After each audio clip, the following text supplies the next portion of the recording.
우리가 살아가다 보면 어쩔 수 없는 일들을 맞이하게 될 때가 있습니다. 우리의 통제를 벗어나는 일들이죠. 예를 들면 이런 거예요. 천재지변이 일어난다든지, 사고가 일어난다든지, 몸이 갑자기 아프다든지 이런 일들이 일어나요. 이런 일 우리가 계획한 것도 아니고 내가 원해서 된 것도 아니잖아요. 어쩔 수 없이 일어나는 일들입니다. 이런 일들을 통해서 문제가 생겼다고 해서 그 사람을 책망할 수는 없잖아요. 내가 한 게 아니니까. 어쩔 수 없이 그렇게 되니까. 그것 때문에 일을 못했다. 그것 때문에 내가 할 일을 못했다. 그래서 그 사람을 책망하면 그건 억울한 일이잖아요. 예를 들어서 게으르고 성실하지 않고 책임을 다하지 않았다면 책망할 수 있는데 능력이 없다고 책망하는 건 이건 좀 잘못된 거잖아요. 사람이 능력 없고 싶어서 없는 것도 아니고 사람마다 능력이 다 다른데 내 기준에서 저 사람은 능력이 없다라고 책망하면 그건 잘못된 거잖아요. 자, 그런데 오늘 예수님이 제자들을 향해서 굉장히 강하게 책망을 하세요. 19절을 한번 볼까요? 같이 읽겠습니다. 시작. 대답하여 이르시되 믿음이 없는 세대여 내가 얼마나 너희와 함께 있으며 얼마나 너에게 참으리요 그를 내게로 데려오라 하시니. 여러분, 예수님이 제자들을 책망하신 이유가 뭐냐면 귀신을 못 쫓아냈다는 거예요. 귀신 들린 사람을 데려왔는데 못 쫓아냈다는 거예요. 여러분, 귀신을 못 쫓아낸 게 야단 맞을 일입니까? 그럼 우리 다 야단 맞아야 되잖아요. 귀신 못 쫓아냈다 그러니까. 자, 그때 상황을 우리가 좀 들여다봐야 돼요. 한 사람에게 귀신 들린 아들이 있었습니다. 귀신이 발작을 일으키면 거품을 몰고 땅에 쓰러지기도 하고 밥을 제대로 못 먹으니까 몸이 다 말라 비틀어갑니다. 그리고 갑자기 불 있는데 뛰어들어 버리고요. 물 있는데 뛰어들어 버리고 그게 다 귀신이 하는 일이에요. 그러니까 죽을 고비를 수없이 넘기는 거예요. 그걸 옆에서 보고 있는 아버지의 심정이 어떻겠어요? 얼마나 고통스럽겠어요? 그래서 아들을 고치기 위해서 절박한 심정으로 예수님을 찾아온 거예요. 그런데 때마침 예수님은 어디 가 계세요? 변화산에 올라가고 안 계신 거예요. 너무나 다급했던 아버지는 예수님이 돌아올 때까지 못 기다리는 거예요. 그래서 제자들에게 좀 고쳐달라고 이야기합니다. 당신들이 할 수 있으면 당신들이 좀 쫓아내달라. 이 제자들도 마음이 너무 아프잖아요. 너무 불쌍하잖아요. 그러니까 쫓아내주겠다고 그랬습니다. 자, 그런데 제자들의 발행과는 다르게 귀신은 그 아이에서 안 나가는 거예요. 제자들이 귀신을 쫓아내려고 얼마나 노력을 했겠어요. 9명이 돌아가면서 시도를 다 했는데도 귀신이 안 나갔다라는 이야기입니다. 실갱이를 버리고 얼마나 쫓아내려고 그렇게 실갱이를 버렸는데도 그 귀신은 꼼짝도 안 하고 그 아이에게 있었다는 이야기죠. 여러분, 이런 과정을 통해서, 이런 과정 속에서 큰 소동이 일어나 버렸어요. 아버지는 귀신을 쫓아내지 못하는 이 제자들을 보면서 답답하고 화가 났어요. 물론 제자들이 잘못한 건 아니죠. 그런데 제자들에 대한 실망감 때문에 감정적으로 표출을 해버리는 거예요. 너무 답답하니까. 우리 이런 경우 있잖아요. 저 사람이 잘못한 것도 아닌데 내가 답답하고 내가 화가 나고 내가 안타까우니까 그냥 쏟아버리는 거예요, 감정을. 아니, 고치지 못할 거라면 처음부터 못 고친다 그러던가 고친다 그래놓고 이게 뭐냐는 거예요. 9명이 돌아가면서 다 이 아이를 두고 뭐 하는 짓이냐 이렇게 화가 나는 거잖아요. 이런 틈을 노려서 서기관들은 또 제자들을 공격합니다. 여러분, 제자들을 왜 공격했겠어요? 예수님을 공격하려고요. 이런 제자들이 하는 그 행동을 꼬투리 잡아서 또 예수님을 공격을 하는 거예요. 이런 상황들 속에 구경꾼들까지 모여서 다 거기가 완전히 혼란스러운 난장판이 돼버린 거죠. 변화산에서 내려오신 예수님이 이런 혼란한 광경을 목격한 거예요. 딱 이 장면을 목격을 한 거예요. 이제 모든 사람들이 예수님께로 몰려들었습니다.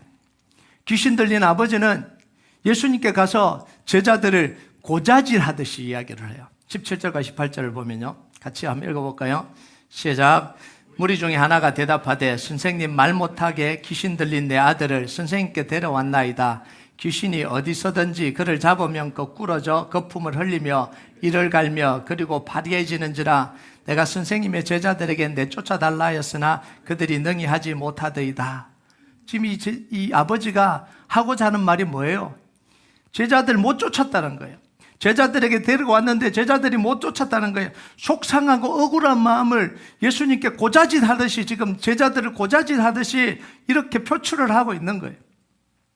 이 말을 들은 예수님이 화가 나신 것처럼 제자들을 향해서 책망을 합니다. 강하게 질책을 해요. 19절 다시 한번 볼까요? 시작. 대답하여 이르시되 믿음이 없는 세대여 내가 얼마나 너희와 함께 있으며 얼마나 너에게 참으리요 그를 내게로 데려오라 하시니. 쉽게 이야기하면 이런 겁니다. 야, 믿음 없는 것들아, 내가 얼마나 참아줘야 되냐? 내가 도대체 얼마나 참아야 너에게 믿음이 들어가냐? 이렇게 책망을 한 거죠. 예수님의 질책에는 감정이 좀 담겨 있는 것 같아요. 그만큼 예수님이 제자들에게 분노하고 실망하셨다라는 이야기예요. 아니, 생각을 해보면 귀신을 못 쫓아내는 게 이렇게 심하게 야단맞을 일이냐라는 거예요. 이게 제자들이 못 쫓아낸 게 제자들의 잘못이냐라는 거예요.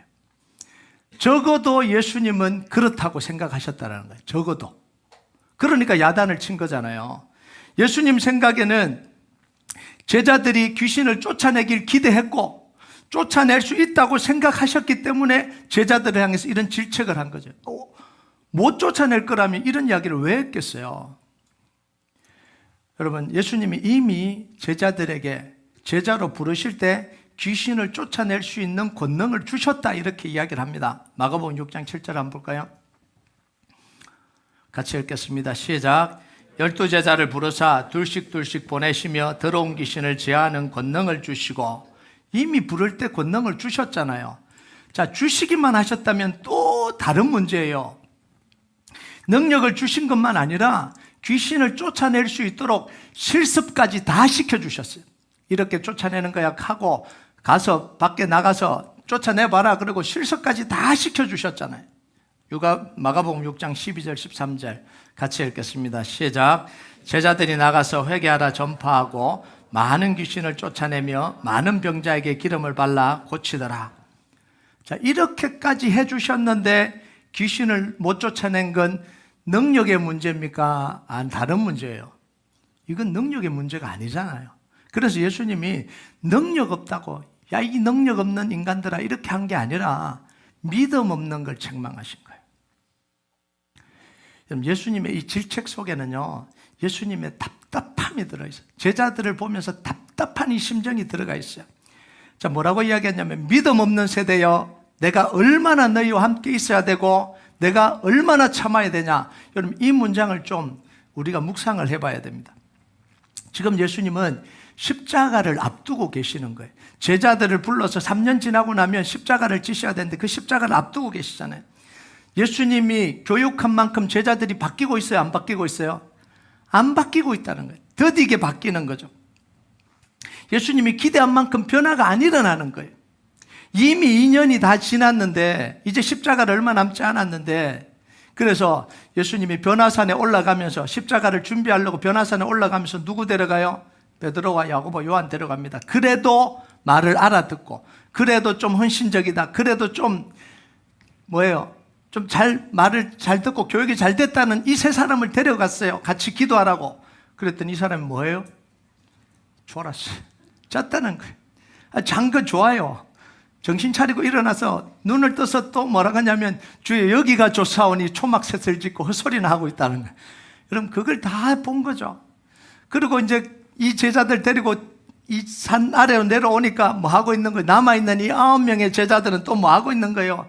귀신을 못 쫓아내서 욕이나 들어먹고 있는 거예요. 사람들에게 욕이나 먹고 있는 거예요.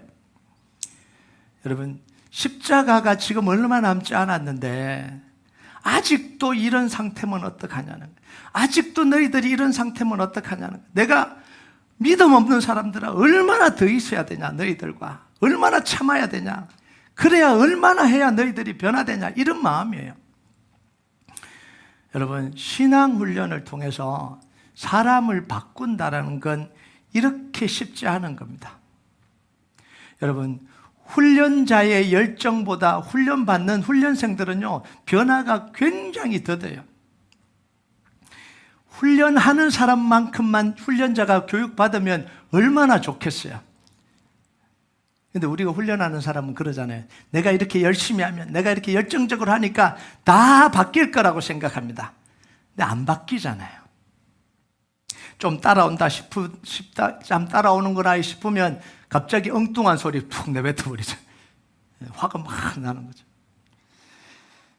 좀 헌신되었다고 생각하면 갑자기 엉뚱한 행동을 해버리는 거예요. 그러면서 속이 타는 거죠. 도대체 내가 이렇게 열심히 하는데, 내가 이렇게 가르치는데도 그거 못 깨달으면 어떡하냐? 이렇게 이야기를 하는데, 그 사람이 훈련생일 때 꼭 그렇게 한 사람이에요. 꼭 그렇게 했어요. 자기도 그랬는데 훈련자가 되니까 바뀌어지는 거예요. 훈련생일 때는 떵땡이도 치고 안 따라고 안 변화되다가 훈련자가 딱 되면 갑자기 막 사명감이 막 불타올라갖고, 목사님 어떻게 제가 이렇게 기도하는데 안 변화될 수가 있어요? 내가 당신 교육할 때 그랬다. 예, 변화되기가 쉽지 않다라는 이야기예요. 그래서 뭐가 필요하냐면 인내가 필요하고 기다림이 필요한 거예요. 여러분, 이런 제자들도 예수님 부활하시고 난 뒤에 변화돼서 제자로 살아가잖아요. 예수님 이렇게 답답해했던 이 제자들도 제자로 살아가잖아요. 여러분, 신앙훈련은요, 훈련자가 하는 게 아니라 하나님이 하시는 거예요. 우리가 아무리 잘 가르치고 아무리 멋지게 가르치고 오늘 강의 진짜 내가 잘했다, 별로 소용이 없어요. 내가 오늘 제자훈련 막 너무 잘했다, 집에 와서 막 뿌듯한 거예요. 소용없어요, 별로. 누가 하냐면 하나님이 하시는 거예요. 내가 하는 게 아니라. 누군가를 가르칠 때 잘 가르치는 것보다 뭐가 더 중요하냐면 인내하고 기다리는 게 훨씬 더 중요합니다. 여러분, 제가 작년에 교육한 거 하나도 기억 안 하잖아요. 제가 얼마나 노력하고 얼마나 기도하고 얼마나 했는데 하나도 기억 안 하잖아요. 누가 하는 거예요? 내가 하는 게 아니라 하나님이 하시는 거예요. 그래서요, 내가 바꿔놓으려고 그러면 얼마나 바꿔놓겠어요.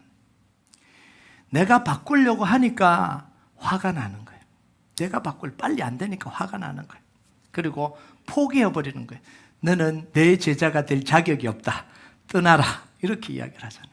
그러니까 관계가 자꾸 이제 소원해지는 거예요. 왜냐하면 내가 노력한 만큼 반응이 없으니까. 어떻게 내 노력을 이렇게 값싸게 취급할 수 있냐, 이렇게 이제 나오는 거예요. 자, 근데 우리가 여기서 하나 좀 생각해 봐야 될 게 뭐냐면, 변화는 느리지만요, 제자들이 예수님이 주신 이 권세와 능력을 제대로 사용하지 못했을 때 일어나는 결과는 우리가 봐야 돼요. 다 괜찮은 건 아니에요. 그러니까 안 변화돼도 괜찮다 이런 게 아니에요. 안 변화되면, 주어진 능력을 사용하지 않으면 그에 맞는 결과가 나오는 건, 이건 사실입니다. 명백한 사실이에요. 자, 이걸 왜 봐야 되냐면, 하나님 우리를 대리 통치자로 이 땅에 살아가게 하셨는데, 이 땅에서 하나님이 우리에게 주신 예수님의 권세와 능력을 사용하지 않을 때 일어나는 현상과 똑같은 현상이 오늘 이 본문 속에 일어나기 때문에 그래요. 여러분, 제자들이 예수님의 이름의 권세를 가지고 귀신을 못 쫓아내자 어떤 일이 일어나요? 두 가지가 일어납니다. 첫 번째는 뭐냐면 원수들이 조롱하고 득세하기 시작해요. 주어진 권세를 사용해야 되는데, 능력을 사용해야 되는데 사용하지 못하면 원수들이 조롱하고 득세를 하기 시작합니다. 제자들이 믿음의 능력을 발휘하지 못하니까 누가 일어나요? 서기관들이 제자들을 무시하고 공격하잖아요. 여러분, 다윗이 밧세바와 범죄하고 난 뒤에 나단 선지자가 찾아와서 다윗을 책망하면서 이런 이야기합니다. 하나님의 책망이죠. 뭐라고 책망하냐면, 이 일로 말미암아, 이건 뭐냐면 네가 범죄함으로 말미암아 여호와의 원수가 크게 비방거리를 얻었다, 이렇게 이야기합니다. 네가 죄를 지었기 때문에, 네가 범죄했기 때문에 하나님의 원수가 득세하기 시작했다, 비방하기 시작했다, 비방거리를 줬다, 이렇게 이야기를 하는 거예요. 여러분, 하나님 우리에게 예수님의 이름의 권세를 주셨습니다. 하나님의 대리 통치자로 이 땅에 살아가게 하셨어요. 그 이유가 뭐냐면, 우리가 예수님의 이름의 권세와 영적인 능력을 가지고 뭐 하라는 거예요? 영적 싸움 하라는 거예요. 어둠의 세상 주관자들, 이 세상의 악한 영들을 상대해서, 하늘에 있는 악한 영들을 상대해서 하나님의 능력과 권세를 뭐 하라는 거예요? 선포하라는 거예요. 어둠을 몰아내고 하나님의 나라가 임하도록 하라는 거예요. 뭘 통해서요? 예수 이름으로 기도하고, 예수 이름으로 사단을 결박하고, 예수 이름으로 영적인 어둠을 몰아내고, 그래서 기도하는 우리가 자녀들과 가정을 보호하는 거예요. 우리의 하나님이 주신 그 권세를 가지고 기도의 권세를 가지고 우리가 기도하면서 자녀들과 가정을 보호하는 거예요. 기도하는 교회가 지역과 나라를 살리는 거예요. 죄를 몰아내고 사단이 통치하지 못하도록 억제하고 하나님 나라가 이루어지게 하는 게 뭐냐면 우리에게 주어진 영적 권세를 사용해서 그렇게 하라는 거예요. 여러분, 이게 우리의 역할입니다. 우리가 이 역할을 하지 않으면요, 어둠의 권세가 하나씩 빼앗아 간다는 거예요. 여러분, 군대가 제 역할을 하지 않으면 뭐예요? 침략을 당하잖아요. 그 나라의 군대가 제대로 역할을 하지 않으면 침략당하는 건 이건 불보듯 뻔한 일이잖아요. 경찰이 자기 역할을 하지 못하면 범죄가 기성을 부리는 건 이건 당연한 거잖아요. 하나님 우리에게 하나님의 권세와 능력과 기도할 수 있는 것들 다 주셨는데 그걸 하지 않으면 영적으로 이 악한 영들이, 어둠의 영들이 활동하는 건 당연한 거 아니에요? 두 번째요, 제자들이 귀신을 쫓아내지 못해서 아버지의 믿음이 무너뜨려집니다. 아버지의 믿음이, 이 아버지가 처음에는 고쳐줄 걸 기대하고 나왔잖아요. 그런데 한 번 좌절되고 나니까 예수님께 뭐라고 이야기를 해요? 나와서 믿습니다라고 나오는 게 아니라 뭐라고 이야기를 해요? 할 수 있거든. 예수님도 이제 못 믿겠는 거예요. 할 수 있거든. 우리를 좀 불쌍히 여기고 좀 도와주십시오. 기대와 믿음이 꺾여버렸잖아요. 누구 때문에요? 이 제자들 때문에. 여러분, 우리가 하나님의 통치자, 하나님의 대리 통치자인 우리가 믿음으로 살지 않으면 다른 사람이 믿음을 가지는데 장애물이 되어버린다는 거예요. 세상이 하나님을 바라보는데 장애물이 되어버린다는 거예요.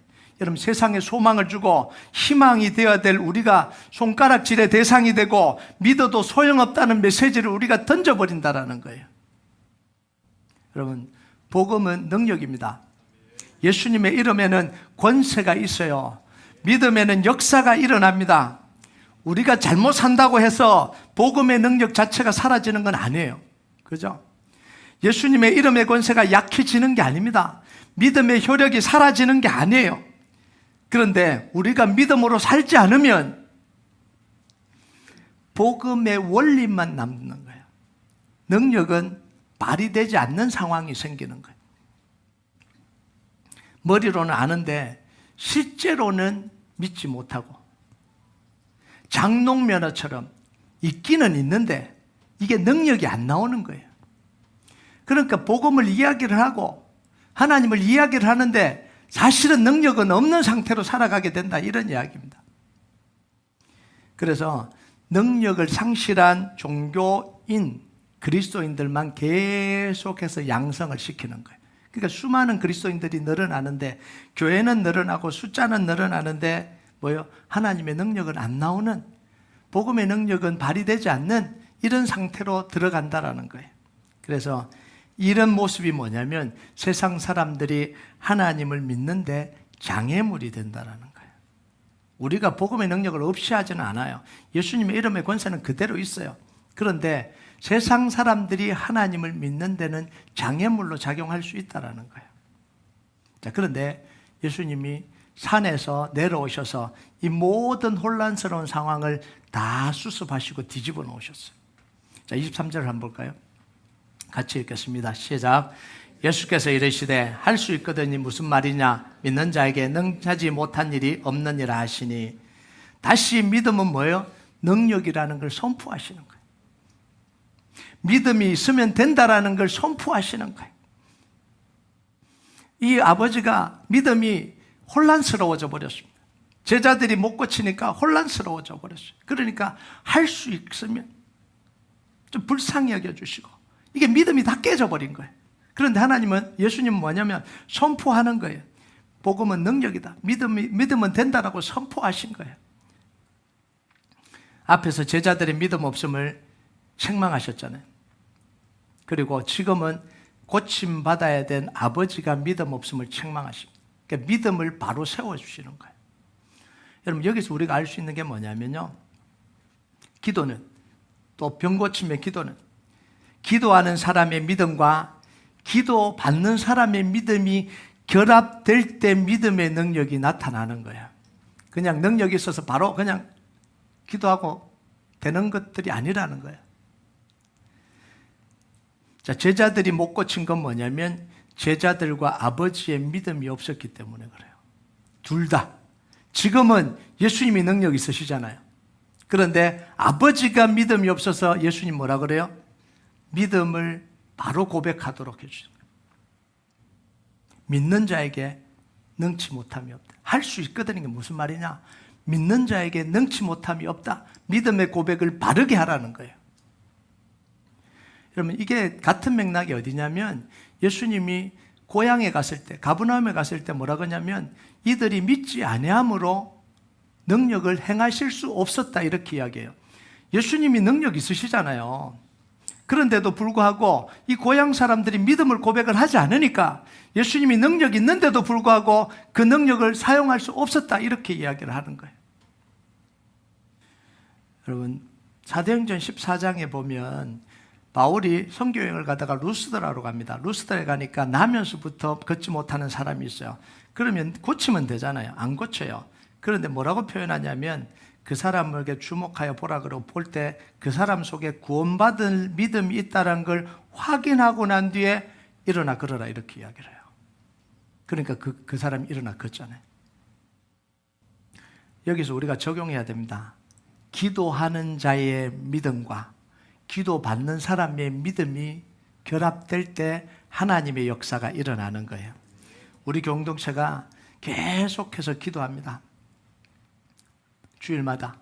물론 개인적으로도 기도하고 금요일도 기도하지만 주일날 말씀 듣고 난 뒤에 공동체가 병 고침을 위해서도 기도합니다. 분명히 하나님이 역사하실 거라고 믿고 기도합니다.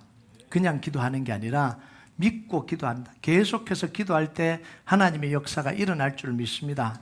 그래서 우리 공동체가 믿음으로 기도하는 게 중요한 겁니다. 기도하라 그러니까 기도해야지 아니라 진짜 우리 공동체를 통해서 우리 공동체의 기도를 통해서 하나님은 역사하실 거라고 믿고 선포하고 기도해야 된다는 거예요. 그리고 기도받는 사람들은 정말 그 믿음을 가지고 기도받을 때 하나님의 역사가 일어난다는 거예요.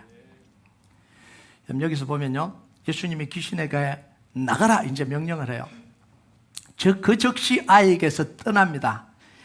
자, 귀신을 쫓아내는 장면을 우리가 좀 볼 필요가 있어요. 25절 한번 볼까요? 25절 같이 읽겠습니다. 시작. 예수께서 무리가 달려와 모이는 것을 보시고 그 더러운 귀신을 꾸짖어 이르시되 말 못하고 못 듣는 귀신아 내가 내게 명하노니 이 아이에게서 나오고 다시 들어가지 말라 하시매. 자, 예수님이 더러운 귀신을 향해서 뭐 하셨다고 이야기를 해요? 꾸짖었다라고 이야기합니다. 이 부분이 굉장히 중요해요. 꾸짖었다고 이야기합니다. 왜 꾸짖었을까요? 여러분, 누구를 꾸짖죠? 잘못된 행동을 한 사람을 향해서 꾸짖는 거잖아요. 이 꾸짖어라 그러니까 오늘날 귀신 쫓아내는 사람이 이 더러운 것들은 쌍욕을 해줘야 된다고 욕을 하는데 이거 가면 그런 의미가 아니에요. 그런 의미로 꾸짖는 게 아닙니다. 욕을 심하게 해야 막 귀신 나간다고 막 그런 사람들이 있는데 그거 아니에요. 왜 꾸짖었냐 하면 귀신이 잘못된 행동을 했기 때문에 꾸짖는 거예요. 그 잘못된 행동이 뭐냐면 들어가지 말아야 될 곳에 들어가 있으니까 꾸짖은 거예요. 여러분, 사람이 자기 집에 들어가 있으면 누가 꾸짖습니까? 아니잖아요. 다른 사람이 내 집에 들어와 있으면 꾸짖어야 돼요? 안 꾸짖어야 돼요? 나가라고 꾸짖어야 됩니다. 다른 사람이 내 집을 불법으로 점거하고 있는데 아이고 잘 오셨습니다 이러면 안 되잖아요. 꾸짖어서 내보내야 되는 거예요. 지금 사람은 하나님의 창조물이에요. 하나님의 것입니다. 그런데 이 마귀가 자기가 들어가서 뭐 하고 있는 거예요? 주인의 자리를 차지하고 있는 거예요. 자기가 왕이 된 거예요. 다시 말하면 그 아이에게 불법으로 점거하고 있는 거예요. 그래서 꾸짖어서 나가라 이렇게 이야기를 한 거예요. 여러분, 왜 우리가 마귀를 대적하고 내쫓아야 될까요? 마귀가 우리 생각과 마음 속으로 들어와서 주인 노릇하고 왕 노릇하고 있으니까 대적 기도를 해야 되는 거예요. 불법으로 내 생각 속에 내 마음 속에 들어와서 마음대로 휘저으면서 내가 원하지 않는 분노가 나오게 하고 미움이 나오게 하고 질투가 나오게 하고 만들고 있다는 거예요. 그래서 대적해야 된다는 거예요. 허락도 없이 들어와서 나에게 영향을 주고 있잖아요. 우리의 마음과 생각 속에 들어와서 집을 짓고 살고 있으면서 뭐예요? 악한 영향을 미치는 거예요. 조정하는 거예요. 지배하는 거예요. 그래서 꾸짖고 내보내야 되는 거예요. 여러분, 마귀는요, 이 귀신처럼, 귀신 들어오는 것처럼 완전히 들어와서 인격과 모든 삶과 육체를 다 지배하기도 하지만 이런 경우는 다 드러나죠. 그런데 생각과 마음을 통해서 역사도 합니다. 그래서 가룟 유다의 마음 속에 예수 팔 생각을 넣고 가인 속에 아벨을 죽일 생각을 넣고 그 다 누가 하는 거예요? 마귀가 하는 거잖아요. 그런데 가인은 뭐예요? 자기 생각처럼 하잖아요. 생각을 넣은 건데 자기가 한 것처럼 하잖아요. 유다가 생각을 넣었는데 자기가 예수님 판 거 자기 행동처럼 생각하잖아요. 쏟고 있다라는 거예요. 여러분 한번 생각을 해보세요. 싸우고 미워하고 질투하고 시기하고 욕하고 이게 진짜 여러분이 하고 싶은 거예요? 자녀들을 향해서 폭언을 쏟아 부어버리고 남편과 아내를 향해서 욕을 해버리고 상처를 확 줘버리고 진짜 내가 하고 싶은 거냐는 거예요. 그게요. 아니잖아요. 하고 후회하잖아요. 그게 뭐예요? 자꾸 속고 있는 거예요. 그러면서 뭐라고 이야기했냐면 나는 어릴 때부터 상처를 받아서 이게 나라는 거예요. 나는 어쩔 수 없다라는 거예요. 나는 어쩔 수 없으니까 네가 참아라는 거예요. 이게 말이 되는 이야기예요. 내가 아니에요. 어느 순간 내 인생 속에서 마귀가 이 상처를 통해서 나를 속이고 있는 거예요. 마치 그렇게 하는 사람처럼, 나는 시기하는 사람처럼, 나는 질투가 많은 사람처럼, 나는 그렇게 해야 되는 사람처럼 그러면서 뭐 하는 거예요? 내 인생을 망가뜨리고 있는 거잖아요. 자녀들과의 관계를 망가뜨리고 있는 거잖아요. 엄마 아빠는 어려운 시절을 지났으니까 이럴 수밖에 없다. 그러면서 자녀들은 이해를 못하는데 망가뜨리고 있잖아요. 그 왜 그래요? 영향을 주고 있는 거예요. 그러면 분별해야 되는 거예요. 진짜 내가 말하고 싶은 게 그거냐는 거예요. 진짜 내가 하고 싶은 게 그거냐는 거예요. 여러분 속으시면 안 돼요. 이게 내가 아니라는 거예요. 이걸 깨달아야 말이 바뀌고 생각이 바뀌는 거예요. 여러분 속에 역사하는 모든 이 악한 세력들이 예수의 이름으로 꺾여지길 주님의 이름으로 축복합니다. 그 속에서 관계의 변화가 일어나는 거예요. 이걸 깨달아야 일어나는 거예요. 여러분 예수님 오셨어요. 이 모든 상황 다 정리하셨습니다. 귀신 나가고 아들은 제정신으로 돌아왔죠. 예수님 역사하시면 모든 게 다 회복이 돼요. 아버지는 믿음으로 하나님의 역사를 경험했습니다. 제자들은 예수님의 권세가 얼마나 큰지 확인했어요. 이 모든 상황이 예수님이 오시면서 다 회복이 되잖아요. 이게 예수님의 이름의 권세예요. 복음의 능력이에요. 복음의 능력으로 예수의 이름으로 다 회복되게 하시는 거예요. 이 모든 상황이 정리되고 난 뒤에 제자들이 예수님께 묻습니다. 28절과 29절 한번 볼까요? 같이 읽겠습니다. 시작. 집에 들어가심에 제자들이 조용히 묻자오되 우리는 어찌하여 능히 그 귀신을 쫓아내지 못하였나이까? 이르시되 기도 외에 다른 것으로는 이런 종류가 나갈 수 없느니라 하시니. 자, 이런 종류가 뭐예요? 이 영적인 종류예요. 귀신, 마귀 이런 건 뭘 통해서만 나간다고요? 기도를 통해서. 기도 외에는 이런 종류를 내보낼 수 없다라는 거예요. 소리친다고 내가 하는 게 아니에요. 내가 결단한다고 내보내는 게 아니에요. 기도를 통해서만 나가는 게 이런 종류라는 거예요. 여러분 사탄은요, 마귀는 기도를 통해서만 이길 수 있는 거예요. 기도하지 않고는 영적 존재와 싸울 수도 없는 거예요. 이길 수도 없는 거예요. 예수 이름만이 사탄과 귀신과 이 영적인 이 어둠을 몰아낼 수 있는 거예요. 이게 예수 이름의 권세입니다. 그러니까 기도를 잃어버리면 우리는 어마어마한 능력을 잃어버리고 살아가고 있는 거예요. 우리가 알지 못하는 사이에 우리에게 영향을 주는 영적인 존재, 생각과 마음을 상해서 사로잡고 우리를 삶을 무너뜨리고 있는 이걸 무방비 상태에서 다 당하고 있다는 거예요. 그래서 기도의 자리를 지켜가는 게 너무너무 중요한 거죠. 기도하면서 영적 세계를 알아가는 게 너무너무 중요하고요. 기도하면서 내가 왜 이렇게 행동하는지를 복음 안에서 자기를 발견해가는 게 너무너무 중요한 겁니다. 그러면 자, 그러면 기도 외에는 이런 종류가 나갈 수 없다. 이렇게 했는데, 그럼 제자들은 이 귀신을 쫓아내려고 그럴 때 기도 안 했냐는 거예요. 예수님의 말에 의하면 기도 안 한 거잖아요. 기도 외에는 이런 종류가 나갈 수 없다 그랬으니까. 여러분, 제자들이 기도했어요, 안 했어요? 기도하는 행위를 한 겁니다. 기도하는 행위는 했죠. 근데 그게 뭘로 드러났냐면 이 제자들의 기도가 종교적인 주문에 불과했다는 게 이번에 드러나 버렸잖아요. 예수 이름으로 나가라고 안 했겠어요? 했겠죠. 그런데도 안 나가요. 자, 여기서 우리가 봐야 되는 게 뭐냐면 기도는 능력을 행하는 도구가 아니에요. 기도는 능력을 일으키는 주문이 아닙니다. 예수 이름으로 기도하고 여기 가서 예수 이름으로 망하니 나가라, 여기 나가라, 이렇게 주문을 외운다고 되는 게 아니라는 거예요. 기도는 뭐냐면 하나님을 신뢰하는 행위가 기도입니다. 하나님을 의지하는 행위가 기도예요. 기도는 믿음의 표현이에요. 이게 기도입니다. 기도는 기도하는 행위를 하는 게 아니라 믿음의 결과가 뭐로 나와야 되냐면 기도하는 행위로 나와야 되는 거예요. 기도하는 행위를 계속해서 반복하고 있다고 역사가 일어나는 게 아니라는 거예요. 하나님을 믿기 때문에, 말씀을 믿기 때문에, 예수 이름의 권세를 믿기 때문에 그 믿음의 결과가 뭘로 나타나는 거예요? 기도하는 행동으로 나타나는 겁니다. 여러분, 그런데 자칫 잘못하면 한국교회가 기도하는 행동을 강화시킨 거예요. 그래서 일천번제 드리게 하고 작정 기도하게 하고 금식 기도하게 하고 그러면 능력이 나타난다고 무조건 작정시킵니다. 기도하는 행위를 하라는 거예요. 새벽기도 40일 하고 기도하는 행위를 하라는 거예요. 여러분, 여기에서요 능력이 안 나오는 거예요.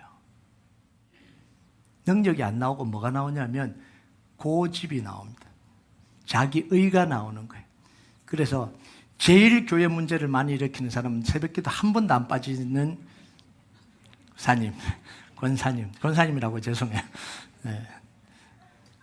좀 빠져야 되는데 빠지는 게 은혜예요. 또 안 빠졌다고 또 목에 힘줘요. 나는 한 번도 안 빠진 권사야. 나는 기도하는 권사야. 빠지는 게 좋아요. 네. 새벽기도 한 번도 안 빠지면 제가 부담스럽습니다. 빠진다고 큰일 안 나요. 그렇다고 안 나오지는 마세요. 그럼 우리가요, 뭔 이야기 하려고 그러냐면, 제가 왜 새벽기도를 강조하고 왜 금요일을 강조하냐면,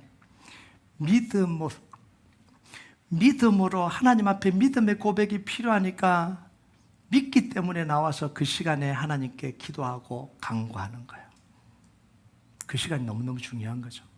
그러니까 우리 인생 속에 새벽기도가 자리 잡고 금요능력기도가 자리 잡는다는 건 행위가 자리 잡는 게 아니라 하나님을 믿는 믿음이 그 속에 우리 인생과 우리의 삶 속에 자리 잡는다라는 거예요. 여러분, 이게 뭘로 나타나냐면요, 하나님의 약속을 믿고 지속적으로 기도하는 걸로 나타나는 거예요. 진짜 믿는다면 하나님의 약속의 말씀을 믿고 지속적으로 기도할 거 아니에요.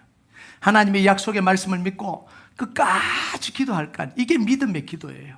이게 다니엘이 했던 기도입니다. 다니엘이 포로지에 끌려가서 하루 3번 계속해서 기도하다가 말씀을 읽는데 예루살렘의 황망이 70년 만에 마치라는 이 말씀을 보고 난 뒤에 그때부터 금식하고 기도하기 시작하잖아요. 왜요? 이 하나님의 약속의 말씀을 믿으니까. 그러니까 하나님이 그 기도를 통해서 뭘 이뤄요? 고레스 왕을 통해서 포로기환을 이루시는 거예요. 이게 믿음의 기도라는 거예요. 자, 야고보서 5장 15절 16절 한번 볼까요? 같이 읽겠습니다. 시작. 믿음의 기도는 병든 자를 구원하리니 주께서 그를 일으키시리라. 혹시 죄를 범하였을지라도 사하심을 받으리라. 그러므로 너희 죄를 서로 고백하며 병이 낫기를 위하여 서로 기도하라. 의인의 간구는 역사 아니님이 큼이니라. 어떤 기도가 이 역사를 일으킨다고요? 믿음의 기도. 믿음의 기도는 병든 자를 일으킨다, 이렇게 이야기합니다. 그 믿음의 기도가 뭐예요? 의인의 간구예요. 믿음으로 기도하는 게 의인의 간구입니다. 이게 역사를 일으킨다는 거예요. 여러분, 이 믿음의 기도가 우리의 가정과 우리 교회 속에 믿음의 강력한 역사를 일으키길 주님의 이름으로 축복합니다. 제가 금요일 이야기했죠. 기도할 기회를 얻어서 다시 기도를 시작해야 되는데 스스로 기회를 못 만들면 만들어준 기회에 기도하시라고요. 지금 우리 교회가 가장 필요할 때가 뭐예요? 기도예요. 가장 필요한 게 기도입니다. 기도로 우리가 여호수아 프로젝트를 완성해야 되고요. 기도로 기도의 숲을 만들어 가야 됩니다. 그래서 가장 필요한 게 뭐냐면 이 믿음의 기도입니다. 우리 한 사람 한 사람이 이 믿음의 기도를 통해서 하나님의 역사를 경험하길 주님의 이름으로 축복합니다. 우리 같이 찬양하도록 하겠습니다. 이 찬양 하나님 앞에 올려드립시다. 내게 허락하신 시련을 통해 나의 믿음 더욱 강하게 자라나고 험한 산과 골짜기 지나는 동안 주께 더 가까이 나를 이끄시네. 나는 믿네 주의 능력으로 내 삶 새롭게 되리. 나는 믿네 주의 능력으로 담대히 나아가리라. 우리가 이 고백 하나님 앞에 올려드리겠습니다. 내게 허락하신 시련을 통해 나의 믿음 더욱 강하게 자라나고 강하게 자라나고 험한 산과 골짜기 지나는 동안 골짜기 지나는 동안 주께 더 가까이 나를 이끄시. 내가 겪는 시험이 어렵고 힘겨워도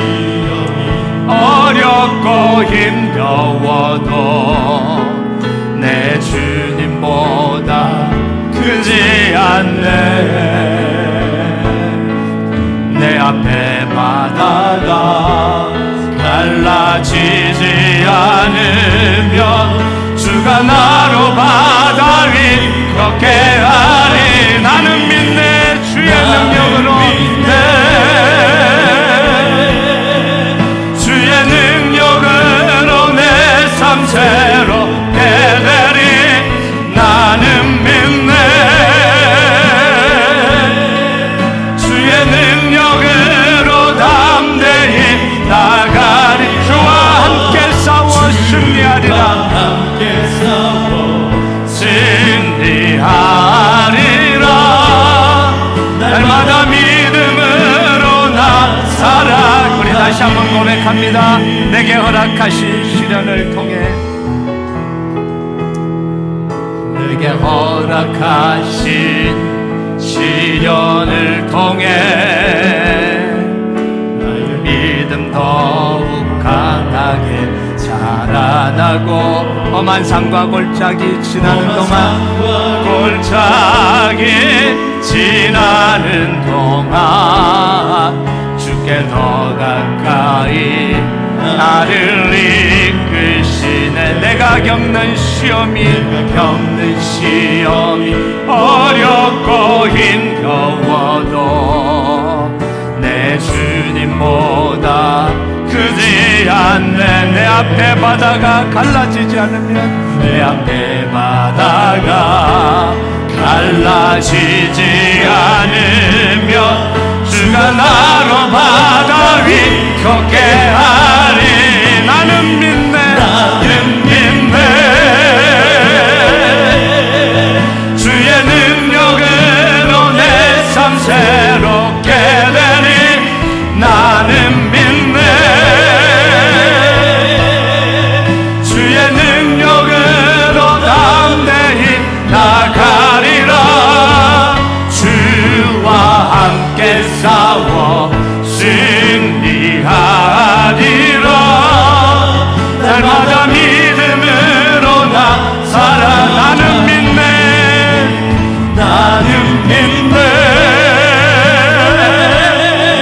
주의 능력으로 내 삶 새롭게 되리. 나는 믿네 주의 능력으로 담대히 나가리라.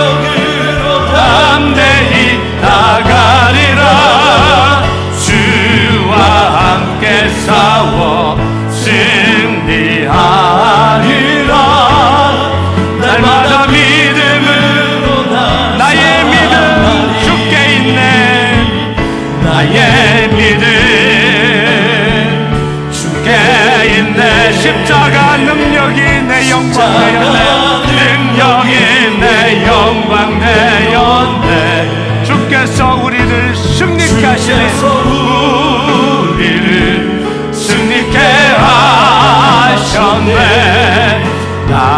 능력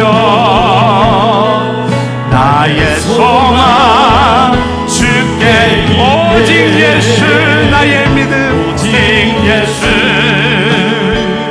나의 믿음 십자가 능력 속에 빛나는 영광 능력 속에 빛나는 영광 내 모든 승리로 주님께 영광을 나의 능력 나의 소망 우리 마지막으로 고백합니다 오직 예수 나의 믿음 오직